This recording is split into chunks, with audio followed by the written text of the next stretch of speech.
Hey there, Canadiens fans. Pay attention because what I'm about to tell you concerns the future of this franchise we love so much. There is a trade being discussed behind the scenes in hockey that could transform the Montreal Canadiens into a legitimate Stanley Cup contender, and the main starting point of this conversation lies exactly in the most fragile position on our team right now: goaltending.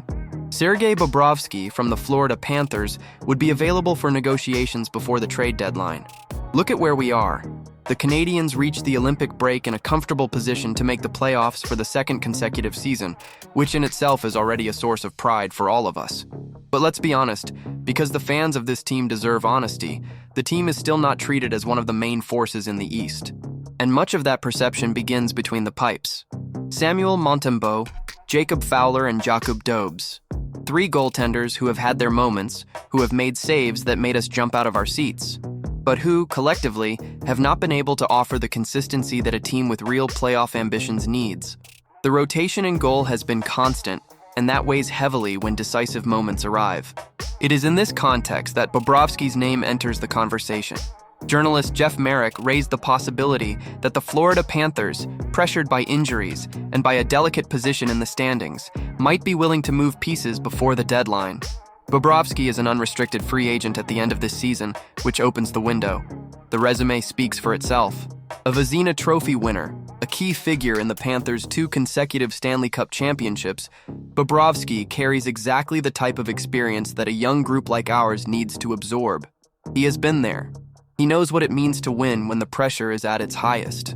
For these young players wearing the bleu, Blanc et Rouge uniform, having a goaltender like that in the locker room would be worth as much as the saves he would make on the ice. But there are obstacles, and it would be dishonest to ignore them. First, Bobrovsky has a no-trade clause. That means he has power over the destination of the deal, and it is necessary to know whether or not Montreal is on his list of vetoed teams. Trading within the division with a direct rival makes this equation even more complicated.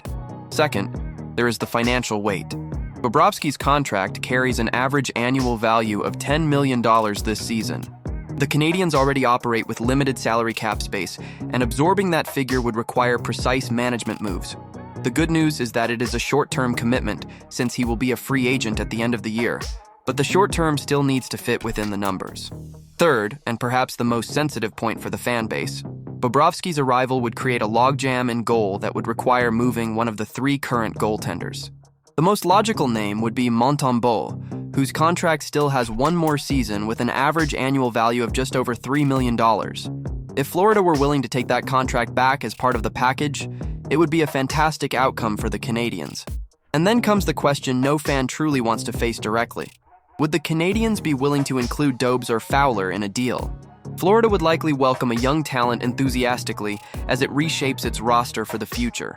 But giving up one of these young goaltenders is a decision that goes far beyond the trade deadline. It is a decision about what this team wants to be in the coming years. But if Bobrovsky does, in fact, put on the tricolor uniform, what changes on the ice? The most direct answer is that the level of accountability rises for everyone inside the locker room. A goaltender with his track record does not arrive just to make saves, he arrives to establish a standard.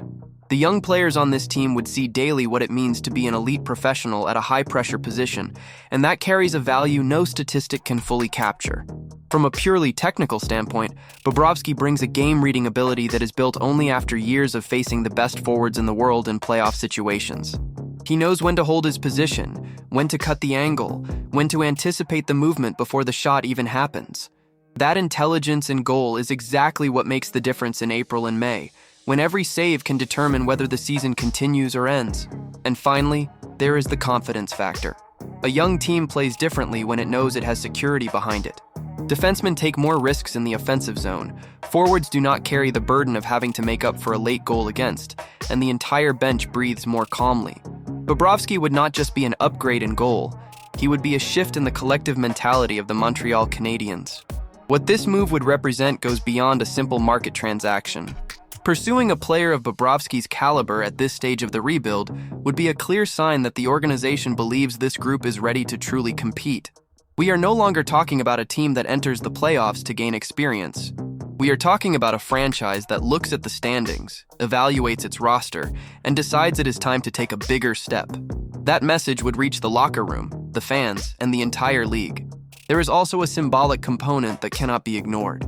Montreal is one of the most historic franchises in hockey, carrying a weight and tradition that few teams in the sports world possess.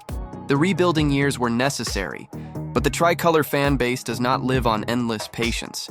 It lives on grounded hope. Signing a proven champion would be a declaration that the waiting period is nearing its end and that the Canadiens are willing to invest in the present without abandoning the future. In the bigger picture of the Eastern Conference, this move would reposition Montreal in the conversation among the teams opponents prefer to avoid. There are teams that enter the playoffs as participants and teams that enter as threats. The difference between those two categories often does not lie in the forwards or the defensive line, but in the goaltender who shows up when the game is tied in the third period and the atmosphere inside the arena weighs on everyone. Bobrovsky has lived those moments, and that is exactly the type of player who turns a promising season into something the city of Montreal will not soon forget. And now, we want to hear from you.